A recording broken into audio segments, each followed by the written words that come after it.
And you could land on the same decision had you made it with confidence. More likely than not, you might not. But even if you did, because your intentionality was rooted in something negative, you leave the door open to look back and regret. So I could almost guarantee that you're not eating properly or sleeping properly. And she said, I'm not. And I said, when you find yourself in this kind of situation, how do you recenter yourself and remedy the chaos that you find yourself in? What do you do to remove the clutter and bring in clarity so that you can move forward and make a decision? I said, how are you taking care of your heart? She said, I don't know. I've never thought about it before.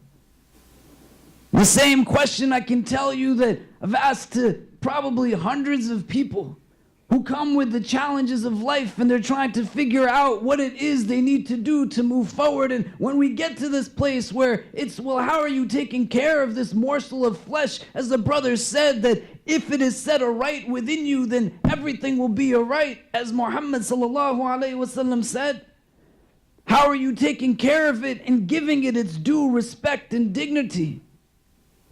And many people would say, I don't know. It's not something that I necessarily think about.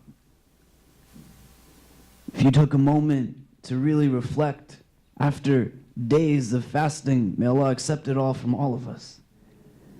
If you take a moment in these late hours of the night, as you sit in this gathering, may Allah make it a gathering that His angels are present in, making dua on behalf of each and every one of us. To really look within and not be self-deprecating, but being honest with yourself. How are you taking care of your heart? What would you say? How are you taking care of that most important part of you? What would you really say? Not the answer you're supposed to give. Not an answer that is quote-unquote right, but an answer that gives you a real starting point upon which you would build yourself. A forum like this might not be most conducive for somebody to stand and say, here are different ways that you can go and start to really deal with your inside. Because all of us are a little bit different from each other. And at times our challenges will be different and they'll necessitate a certain respect and focus because your hearts are that important. They need that kind of attention. Finding somebody that you can engage and speak to and interact with who understands where you are coming from and facilitates a process whereby you can make decisions and you can grow in your relationship with your Lord and your Creator. Understanding your strengths and your weaknesses, not throwing subjective advice from their own life experience to an audience that is this large and you then try to mesh it into your own life. But you understand that your souls are so precious, they deserve more than that. And you have to build a relationship with some people who can serve that role in some capacity to help you move forward. The place that we can start, if we look back in our tradition, there are many things that mention how we deal with our hearts, especially when they start to harden. And so I would share with you one before I wrap up that is attributed to a well-known master of spirituality by the name of Dhunun al-Misri, rahimahullah. And Dhunun al-Misri, rahimahullah, when he speaks of the heart and he talks about ways that we can engage it and deal with at times some of the hardness and bitterness that envelops it. In this particular saying, he gives us 5 things that we can use as a foundation upon which we can perhaps build each and every one of us individually. And so he starts and he says, إِذَا أَرَدْتَ أَن تَذْهَبَ كَسَاوَةُ قَلْبِكَ فَأَدِمِ الصِّيَامِ. That if you have a desire for the hardness of your heart to go away, فَأَدِمِ الصِّيَامِ, then endure in fasting.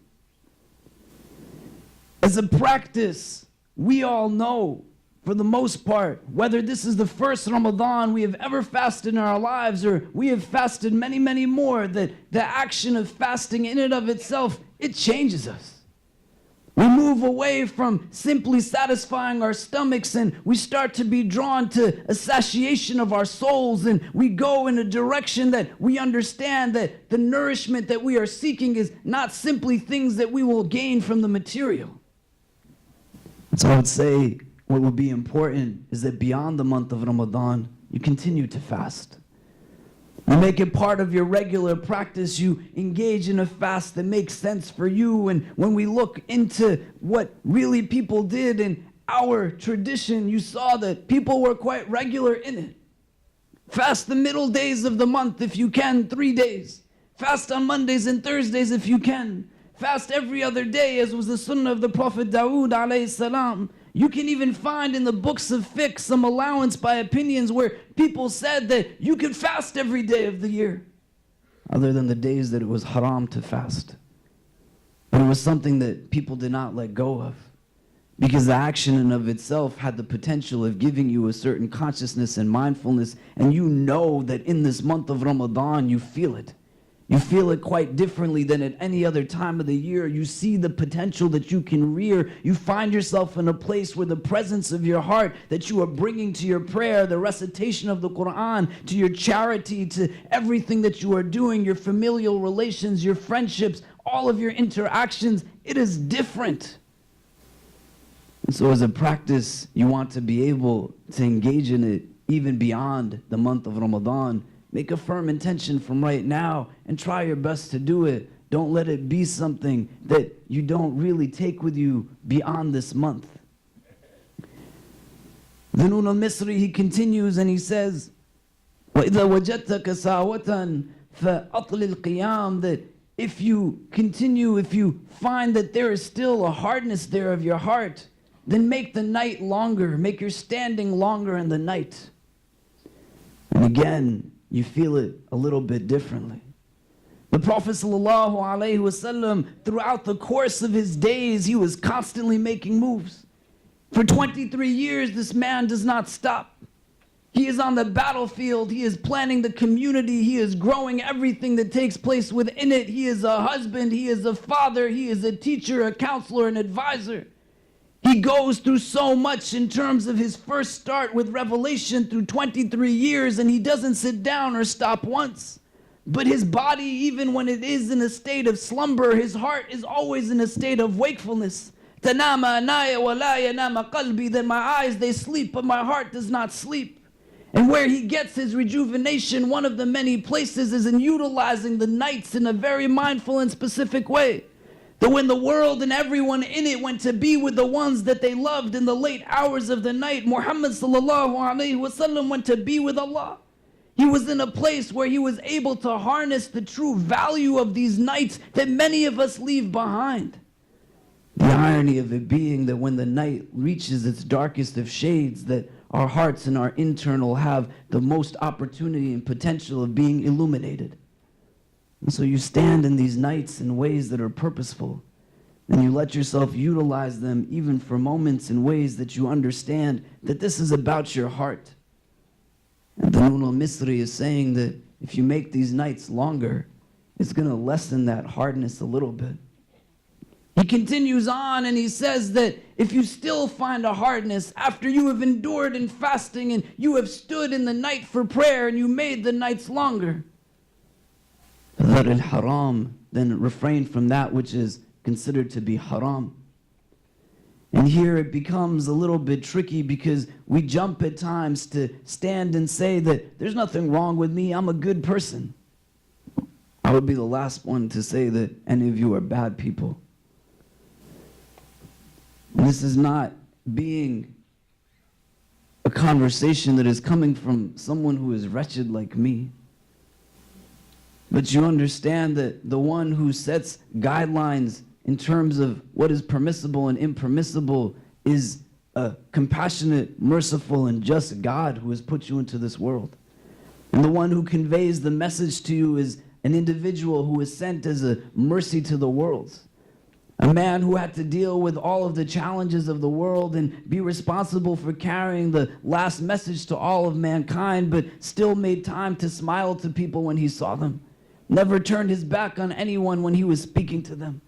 Even with everything else that he had going on, everything else that he needed to do, he still finds the time to go to a young boy whose baby pet bird passes away and make inquiry to see if he is doing okay. This is Muhammad sallallahu alaihi wasallam. And when he says that when you engage in an action that is haram, something that transgresses the boundaries that Allah has set for you, and it puts a little small black dot on your heart, it is something that you have to understand that he is a merciful person. He is not trying to be judgmental. And it's not for anybody's own best interest other than our own. The metaphysical implications of engaging in haram are things that we have to think about rather than just simply the external impact that it has upon us. You might not be hurting anybody necessarily, but you actually are hurting somebody. Most importantly, you're hurting your own heart.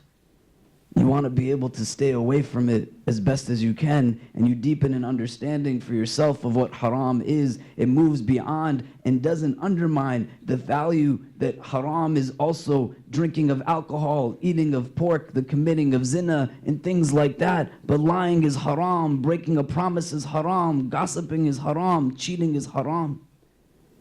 In this month of Ramadan, as you are actively engaging in certain actions, prayer and charity and fasting, let yourself also refrain from things that you shouldn't be doing as per Allah's command. As a starting point, let yourself learn what haram actually means and what are those things that are prohibited. We have a tendency at times too to become a little bit frustrated with it because everybody tells us that everything is haram. This is haram, that is haram. And what it does is that it puts us in a place where we feel as if we can't have a relationship with Islam on a whole. But you have to gain a literacy and a certain knowledge base of your faith and understand that it is your relationship with your Creator. And that knowledge can be empowering, but you have to put the time in to actively seek it. And then fourthly, the Nun al-Misri, he says that if you still find that hardness in your heart, Fasil al-Arham, then establish the bonds of kinship. And it's not something that we always necessarily do as best as we can. At least where I come from in New York City, the pursuit of the dunya and the material is something that overwhelms us to a point that we are not necessarily checking in on those who we are supposed to check in on a regular basis. Think for yourself the du'as that you make for the people that you love, and are you actively making them?